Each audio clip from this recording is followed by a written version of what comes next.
हाय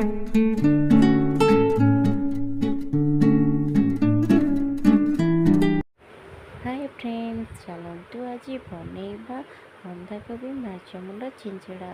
बंधाकोबी माछ मुंड छिंचड़ा बनैबा मुझे नहीं कटा बंधाकोबी, गाजर, कैप्सिकम और किसी कटा आलू। प्रथम आम बंधाकोबी को हल्का लुण हलदी दे भाजी नेबा। एबे आमे माछ को भल भाव धोईकी लुण हलदी दे भल भाव भाजी नेबा। माछ को भाजी सारिबा परे मसला पाई मुझे नहीं अदा, रसुण, पियाज और जीरार गोटे पेस्ट। एबे आमे कड़ाई रे तेल गरम करी बाटी रखिथिबा पेस्ट को देदबा। बाटी रखी पेस्ट को दे सारिबा परे आमे एथिरे लंका गुंड, हलदी गुंड, करी पाउडर, चिकेन मसला और स्वाद अनुसार लुण दे किछि समय मसला को कषि नेबा।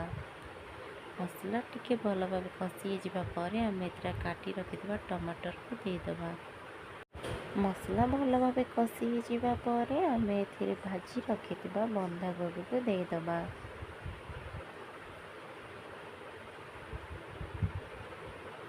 एबे आमे एथिरे भाजी रखिथिबा माछ मुंड को देई अल्प पानी दे किछि समय फुटिबा पाई छाड़ी देबा। मु एठी गोटे चमच गरम मसला देइछि। गरम मसला दे सारिबा परे किछि समय फुटिबा पाई छाड़ी देबा। एबे आमे एथिरे किछि धनिया पत्र देदबा। एबे प्रस्तुत हो गला हमर बंधाकोबी माछ मुंड छिंचड़ा।